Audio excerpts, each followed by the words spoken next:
Hello and welcome back to the Usage Report. I'm your host, Josh Shepardson, and you can follow me on Twitter where I post as at bchad50 and plenty of playing time and usage situations. Check out in championship week, or at least championship week in 99% of fantasy leagues.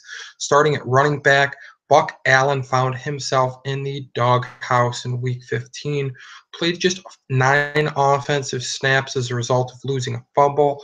Terrence West played 31. West didn't exactly light up the box scores, carrying the ball 7 times for 35 yards and adding 2 receptions. Buck Allen likely to get the lion's share of touches here in the final fantasy week of the season and the second to last week of the season. But considering he is in the doghouse, could be on a short leash, and has a really bad matchup with the Pittsburgh Steelers this week, I can't advocate him as a starter, even in the depleted state that running back is. It's a Jimmy Clausen-led offense. So the Ravens not likely to hang a lot of points. The Steelers are white hot and just lit up the Broncos defense, likely to race out to a big lead.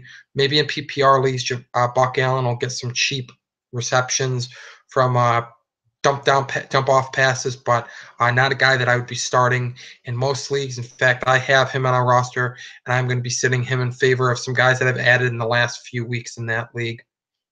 Moving on to the Buffalo Bills playing time situation, LaShawn McCoy played the lion's share of the snaps for the backfield, 31 compared to 19 for Mike Gillislee and 13 for Carlos Williams. McCoy exited the game with a sprained MCL, and he's likely out for this week. And I'm kind of surprised that the injury is not serious enough to shelve him for the rest of the season, but he might return in week 17 according to some repair. I'm proceeding as if Shady's at least going to miss this contest. And with that being the case, that means that there's probably going to be a two-headed monster with Gillislee and Williams. Gillislee's actually done well as a runner in that backfield the last few weeks, spelling Shady McCoy. Reached the end zone the last 2 weeks. Last week, he ripped off a 60-yard run. The week before, he had a long run against the Philadelphia Eagles and scored that touchdown that Narrative Street would have told you Shady was supposed to get. But it's Gillislee who scored that week. He scored each of the last 2 weeks, but he only carried the ball 4 times. His 81 yards are impressive, but 60 of them were obviously on the one carry. Did add 2 receptions. But Carlos Williams was no slouch either. Carried the ball 4 times for 41 yards. Didn't have just one long run that accounted for the lion's share of the yardage that he posted. Williams was really good earlier in the season. He's the guy that's going to be the long-term answer at running back for the Bills, or at least they hope he is. He looked like it earlier in the season. He had a nose for the end zone early in the season. If I'm stuck picking between these two backs, I'm going to take Carlos Williams. But I think there are a few clearer running back situations that I would turn to first. But if you're hurting at running back and some of these other situations that I'm going to discuss have already been poached, I would go Williams over Gillislee, but both of them have a chance to have some viability this week against the Cowboys. The Bills are favorites at home against the Cowboys, so they could be in a position to run the ball quite a bit. And the combination of Tyrod Taylor and Sammy Watkins has put this offense in some favorable field position situations. So definitely can hang some points. And backfield has looked pretty good, even when others have been tasked with carrying the ball and not Shady. Moving on to the Carolina Panthers, they were without Jonathan Stewart in Week 15. It's unclear what his playing status is going to be for Week 16 this week. And what looked like it was going to be a running back by committee situation entering the week last week really turned into the Cameron Artis-Payne show. And that's not to say he had a big line, and he did play 31 snaps, and others did get some high snap counts. Fozzie Whitaker played 26, and Tolbert played 23. But it was Artis-Payne that got most of the carries. 14 compared to 2 for Whitaker, 5 for Mike Tolbert, and he ripped off over 4 yards per carry, 59 yards rushing, added 2 receptions, and total 34 yards on those pair of receptions. So was a very well-rounded contributor against a bad Giants running defense, and has another bad run defense on the slate this week against the Falcons. Falcons have allowed the 4th most fantasy points per game to opposing running backs, according to Pro Football Reference. So if Jonathan Stewart's going to be out this game, Cameron Artis-Payne looks like a solid flex option, maybe a low-end RB2, as the Panthers are more than a touchdown favorite. They shut out this Falcons team just a couple weeks ago. Could be in a position to lean on that game, have a running game heavily to salt away the clock and protect the big lead. So I'm liking Cameron Artis-Payne this week if you have a need at running back, and Jonathan Stewart's going to miss this contest. Moving on to the Chicago Bears backfield, Matt Forte played just one more snap than Jeremy Langford, 30 snaps compared to 29 for Langford. Forte was a much more productive back. 8 carries for 47 yards for Forte, 11 for 46 for Langford, so he only had a 1-yard rushing edge, but he caught 6 of 7 targets. Langford caught just 1 of 3. Forte ended up eclipsing and scored a touchdown as well, so they're leaning on him here down the stretch. And he did this despite the team losing the game by 21 points. So clearly they're willing to continue to use their running backs even when it's a blowout situation like that. The Buccaneers are tough on running backs. They don't allow a lot of yards per carry. They held Todd Gurley largely in check, but Gurley did find the end zone once. And Forte's work in the passing game definitely makes him a high-end RB2 or a low-end RB1 this week, even in a tough matchup. And in Langford's case, because they are committed to getting the football to their backs, I would put him as a low-end flex or an emergency play. I do think that I would rather have Cameron Artis-Payne this week. I would also rather use Carlos Williams or Mike Gillislee than Langford, but I would rank Langford ahead of Buck Allen. I have Buck Allen buried in my rankings this week. I just don't think you can rely on a guy like that. So just to kind of keep things in perspective as we move along here. Moving on to the Texans, Alfred Blue back at the top of the heap for the Texans running attack. 35 offensive snaps for him, 22 for Jonathan Grimes. Chris Polk had 8. Blue delivered on the expanded playing time, carried the ball 20 times for 107 yards, but still remains that plotting back, and I'm unwilling to cave in and tout him as a flex play at running back or a low-end RB2, even with 100-plus yards last week. 41 came on 1 rush. 59 yards on the other 19 carries. That's more like the Alfred Blue we know. Unless he's going to rip off a big run on a weekly basis, which is unlikely given his running style, given his track record. I mean, you're looking at a back that's probably going to average just over 3 yards per carry. That's what he is. It's what he's done. And that's especially going to be the case if Brandon Weeden is starting again for the Texans. He relieved an injured T.J. Yates. T.J. Yates relieved an injured Brian Hoyer, who's been trying to recover concussion. Hoyer remains in the NFL's concussion protocol, and since he's had 2 in a very close span, it's unclear when he's going to be ready to play again this season, if he's ready to play again this season. If Brandon Weeden's under center, that means that defenses are able to load up the box against a running back that's just not explosive. So I would avoid this running back situation at all costs. The only reason I included them in this podcast and article is to talk people away from using Alfred Blue. Don't do it. Don't fall for that 102-yard rushing effort or 107-yard rushing effort. If you're just glancing at box scores, that looks a lot better than it probably was. It was one big play and more Alfred Blue plotting like usual. The Jets come in next, and again, Bilal Powell ended up leading the backfield in offensive snaps, and as good of a runner as Chris Ivory is, and I think he's a very talented runner, hard to bring down, gets a lot of yards after contact.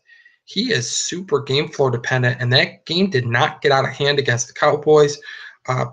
The line was fairly close. I expected the Jets to blow out the Cowboys. That didn't end up being the case, and that meant that Ivory didn't get to be that sledgehammer back that ended up Pac-Manning the clock down the stretch. Carried the ball 13 times for 37 yards, and Bilal Powell outshined him. 6 carries for 25 yards, 7 receptions. It's a game flow situation in that backfield, and the Jets are underdogs this week at home against New England. They're stuck playing catch up and passing the football. The Patriots are at full strength and get Julian Edelman back this week. It's certainly a possibility that they could race out to a lead and put the Jets in a position where they have to play catch up. Chris Ivory is going to be basically useless in that situation. In PPR leagues, I prefer Bilal Powell to Chris Ivory this week. In standard scoring formats, both are fringy flex plays, fringy RB2s if you're really hurting at running back, but it's really hard to tout either one of these backs since both are game flow dependent for value. At least in the case of Powell, he seems to be very heavily involved in the passing game and can get in PPR leagues can get a full point per reception. Finally, at running back, we're going to discuss briefly the Seattle Seahawks running back situation. And by briefly, I mean I'm going to point out again Christian Michael, 24 offensive snaps, 22 for Bryce Brown, 13 for Fred Jackson. But Michael was by far the most effective runner, 16 carries for 84 yards. Brown checked in second with 9 for 43. As I said in the Streamers and Waiver Wire podcast and article, Michael is the back to go out and get, and he checks in as an RB2 in a nice matchup with the Rams this week. Seahawks are big favorites at home, more than 2 touchdowns, almost 2 touchdowns and 2 successful PAT favorites against the Rams. And if they get up big like that, there's no reason to subject Russell Wilson to hits or anything that he doesn't need. They can go ground and pound, and Michael looked really good as a runner. Those 84 yards came not as a result of one big rush. Again, hate to beat on Alfred Blue too badly, but Michael was just ripping off chunk after chunk after chunk. His long run for that game was either 10 yards or 12 yards, but I mean, he was just gashing the Browns' run defense, and the Rams' run defense has also been very giving to fantasy backs this year. So I like Michael as a RB2 this week. Moving on to the pass catching situation, we're going to go back to a team that we discussed right off the bat at running back, and that's the Baltimore Ravens, and that's because they've produced a surprise performer at wide receiver this year. Kamar Aiken played 53 snaps, was targeted 12 times, caught 8 passes for 128 yards and a touchdown, and he's emerged as a reliable wide receiver 3, high-end wide receiver 3, low-end wide receiver 2 at worst now, especially with all the targets he's getting, with his production, and with a great matchup this week. He's facing Steelers defense that was just pounded, has been pounded in the secondary by wide receivers, especially of late. Doug Baldwin, Tyler Lockett, Jermaine Kearse beat them up with the Seahawks. Last week, Demaryius Thomas, Emmanuel Sanders just torched them. And I mean, granted, Kamar Aiken, I'm not saying that he's the same talent level as all of those receivers, but he's clearly a number one, and they clearly have not had answers for receivers so far this season. He's just under 200 yards away from 1,000 yards receiving on the season. So I'd say he's probably got a little bit of extra motivation to get things going. And to get back to the Steelers' point, they've allowed the second most fantasy points to wide receivers per game this year. So the only team that they trail is actually Kamar Aiken's own Baltimore Ravens. So really favorable matchup. You expect the Steelers to race out to a big lead. I certainly do. That means playing catch-up. That means a lot of passing. That means a lot of volume for Kamar Aiken again. And he's turned his volume into production this year. The Jacksonville Jaguars have a pair of receivers who have been playing at an exceptionally high level all year. Allen Robinson's played like a wide receiver 1. Allen Hurns has played like a top-end wide receiver 3, even a wide receiver 2 at times. But both had disappointing showings last week. Robinson saved the day with touchdown grab, 3 receptions for 57 yards and a touchdown. Hurns had just 2 receptions for 44 yards. And surprisingly, Blake Bortles targeted the duo just 10 times. He's thrown to his receivers a lot this year. I'd consider that more of a blip on the radar. What is interesting is that Denard Robinson was targeted 10 times as a pass catcher, reeled in 8 grabs for 46 yards. If TJ Yeldon is forced to miss this contest again, Denard Robinson looks like they're going to use him a little bit in the passing game, which is something they didn't do a ton of last year. But if that's a game plan design, then you got to like Robinson a little bit more this week than even last week with that favorable matchup. But Julius Thomas was targeted 9 times. He had his touchdown streak snapped at 4 games, but did catch 6 passes for 79 yards, and he faces the most giving fantasy defense to fantasy points-wise to tight ends this year, facing the Saints this week. They gave a big play to Eric Ebron on Monday Night Football. They've just been gashed by tight ends all year. Julius Thomas, very talented tight end. I expect him to have a big game. He's a must-start this week. A-Rob, don't abandon ship on him. Don't abandon ship on Allen Hurns in a soft matchup like this. And Denard Robinson looks like a starter as long as TJ Yeldon is out. The Saints cannot stop anybody right now. They got beat up by the Lions. And this Jaguars offense can hang some points on anybody. Philadelphia Eagles got trounced by the Arizona Cardinals, but it did give us a good look at their passing attack. Nelson Agholor played 57 snaps and remarkably had 0 targets. I mean, that's the Patrick Peterson effect, I'd say, more than anything. But Jordan Matthews really stepped up. 11 targets, resulted in 8 receptions for 159 yards, a touchdown, and an ill-advised touchdown celebration when his team was getting blown out. But Matthews, back on the same page with Sam Bradford, has had some clunkers, doesn't come without risk, but has a really good matchup this week against the Redskins. Redskins have been torched by receivers this year and have allowed the 9th most fantasy points per game to them. So Matthews checks in as a low-end wide receiver 3 for me, thanks to the matchup. But the other guy who turned some heads in the last game, Zach Ertz, 13 targets, resulted in 8 receptions for 78 yards and a touchdown. Second big game in a row, torched the Bills 2 weeks ago. He's been targeted 20 times over the last 2 weeks, caught 13 of those balls for 176 yards and the touchdown that he had in this past game. His big usage of late, the fact that he's on the same page as Sam Bradford, makes him a tight end 1 going forward. Tampa Bay Buccaneers had a number of tight ends utilized in the passing game. Austin Seferian-Jenkins was targeted 6 times, caught 3 passes for 29 yards and a touchdown. Also came up 1 yard short of another touchdown, after which he got angry, kicked the football away, earned a ridiculous penalty for delay of game and being a knucklehead, basically. But that aside, it looks like Jameis Winston really likes his second-year tight end, big target in the red zone. And if you're really hurting a tight end, if some of these other options aren't available on the wire, ASJ is at least a touchdown Hail Mary toss of sorts because he is getting those red zone targets. And they look like they're going to be without Vincent Jackson, which is one less big body in the red zone. But it also brings me to my final point with this team, and that's that Mike Evans is a target machine when Vincent Jackson is out. Was targeted 17 times against the Rams, caught 9 passes for 157 yards.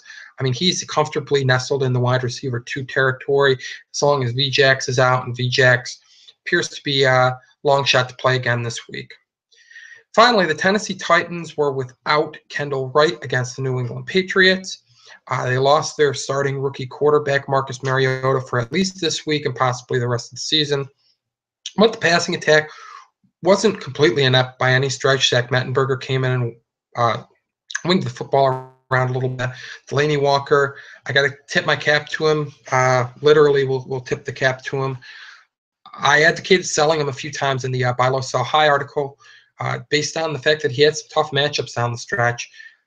He performed admirably last week against the Jets, and he only caught 2 passes against New England, but boy, did he make them count. Both went for touchdowns, total 64 yards. He appears to be matchup proof at this point. He appears to be quarterback proof at this point as well.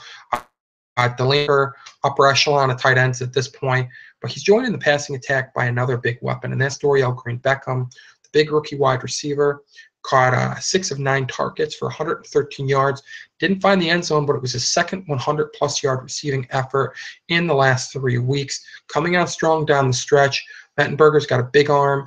Not one of these captain check-down quarterbacks. Is actually willing to show off that big arm. And the big matchup nightmare receiver doesn't have an easy assignment against the Houston Texans this week, but the way that he's playing lately, it doesn't matter. He looks like a flex play, especially if you're scrambling to replace his sort of namesake, Odell Beckham Jr. Dorial Green-Beckham's one of the more widely available players that you can grab, go ahead and fill in. Maybe not feel comfortable with. He is a rookie quarterback. He is working with a second-year erratic quarterback, but he's at least playing well down the stretch and showing off why the team was willing to pop him in the second round of this year's draft. And that's going to wrap things up for this week's usage report. Check out fantasyfootballcafe.com, where we're going to have some articles, video podcasts, and an active forum that can help you help answer your questions you have in championship week and hopefully help you get that crown and win your fantasy football league. Till next week, good luck.